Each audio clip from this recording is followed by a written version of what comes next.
Syria में अबू मोहम्मद अल Jolani का जलजला देखने को मिल रहा है। सीरिया पर चढ़ाई के लिए हयात तहरीर अल शाम विद्रोही टूट पड़े हैं। एसटीएस ने ऐसा दांव चला है कि सत्तारूढ़ असद सरकार के पसीने छूट गए हैं।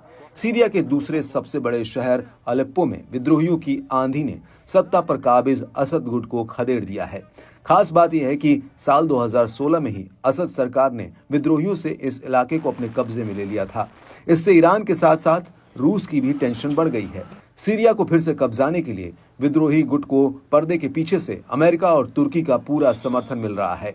जैसे जैसे सीरिया का संघर्ष आगे बढ़ रहा है, वैसे वैसे एक बार फिर से सीरिया के गृहयुद्ध में फंसने की आशंका गहरा गई है। इससे मिडिल ईस्ट के एक और देश में संघर्ष तेज हो गया है।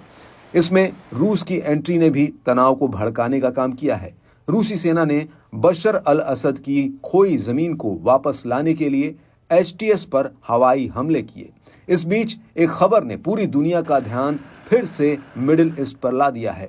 बताया जा रहा है कि एचटीएस गुट अलेप्पो और इदलिब में रासायनिक हमला करने की योजना बना रहा है।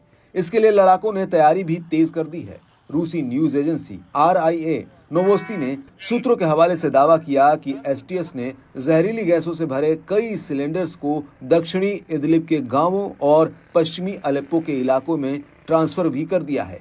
इसके लिए एसटीएस ने जिस्र अल शुगूर शहर के पास सहयोगी सलाफी गुट की मदद ली है। दावा तो ये भी है कि लड़ाकों ने इस काम के लिए नागरिक सुरक्षा समूह व्हाइट हेलमेट्स की एम्बुलेंस का सहारा लिया है। बता दें कि व्हाइट हेलमेट समूह जो एक NGO होने का दावा करता है, सीरिया में इसे आतंकी संगठनों के साथ गठजोड़ के तौर पर जाना जाता है।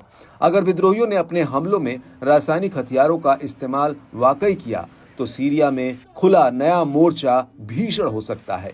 सीरिया ग्लोबल ताकतों के लिए जोर आजमाइश का मैदान बन जाएगा। बता दें कि रूस ने सीरिया में अपने हजारों सैनिक तैनात कर रखे हैं। सीरिया के जरिए रूस मिडिल ईस्ट में अपनी मौजूदगी मजबूत रखकर अमेरिका को चुनौती दे सकता है।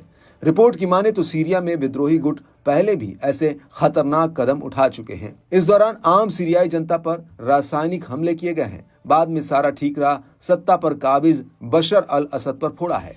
साल 2018 में अमेरिका, ब्रिटेन और फ्रांस ने सीरियाई राजधानी से करीब 10 किलोमीटर दूर एक संदिग्ध रासायनिक हथियार हमले को लेकर सीरिया के खिलाफ हवाई हमले किए थे। इन सब के बीच सैकड़ों इराकी प्रतिरोध सेनानी सोमवार को सीरिया में प्रवेश कर गए ताकि वे तकफीरी विद्रोहियों से लड़ने में असद सरकार की मदद कर सके। ऐसे में सवाल उठता है कि क्या ये जंग नए सिरे से शुरू हो गई है? अब ये देखना काफी अहम रहेगा कि असद सरकार अब क्या कदम उठाती है। बता दें कि सीरिया का गृहयुद्ध अब महज एक देश की लड़ाई नहीं रह गया, बल्कि अंतर्राष्ट्रीय शक्तियों का मैदान बन गया है। ऐसे में देखना काफी अहम रहेगा कि क्या रूस और ईरान असद सरकार की ढाल बनकर पश्चिमी देशों के साथ एक नए मोर्चे पर आमने सामने होते हैं।